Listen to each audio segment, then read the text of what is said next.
Milk storage and pumping tips.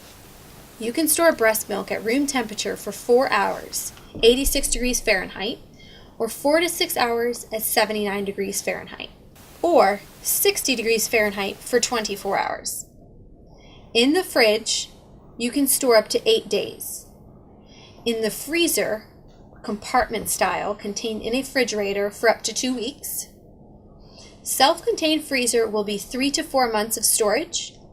And then a deep freezer at 0 degrees Fahrenheit, you can store pumped milk for 6 to 12 months. To warm up your breast milk, you will want to run it under warm water. If warm water is not available, you can heat up water on the stove to warm and remove from stove. Then place the milk in the warm water.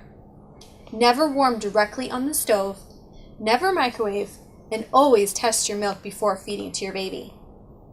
After thawing the milk, you can store it in the fridge for no more than 24 hours. Never refreeze thawed milk. Remember, what you pump does not always mean that is the amount you got nursing.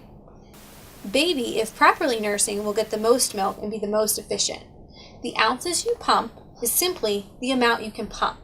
Some moms can feed their baby at the breast 5 ounces, determined by a weighted feeding, but only pump an ounce. Pumping and going back to work. Please seek the advice of your lactation consultant or call or email our lactation support team to determine the best routine for your journey.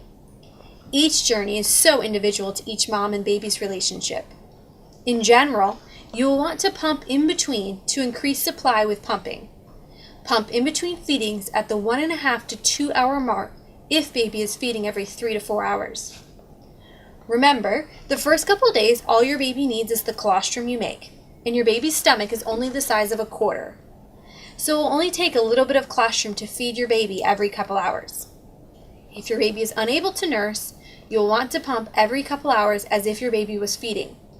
Remember, every drop counts. Once your milk comes in, you will begin to have an increase to go along with your baby's growth. Factors affecting your milk amount can be the length of time since your last feeding and pumping session. If exclusively breastfeeding, pumping within 1 hour after a feeding will yield about half of a full feeding. Time of the day can affect your milk supply. You produce more in the morning as your prolactin is highest in the morning. Practice with your pump.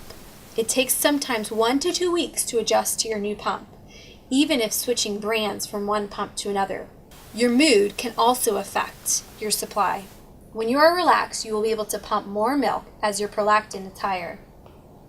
Your water and nutrition intake frequency can also affect your milk supply. If baby is older than 6 months old and you are working, you will want to pump every 3 to 4 hours while you are at work. Tips to getting more milk. Warm compress or massage of the breast to stimulate letdown. Dual pumping will also stimulate more milk. Dual phase pumping, relaxing and imagining your baby, leaning forward to allow milk to flow into the bottles.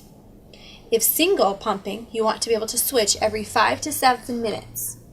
Dual pumping will provide the most milk supply when you're pumping both breasts at the same time. You should be pumping both breasts for 15 to 20 minutes at a time.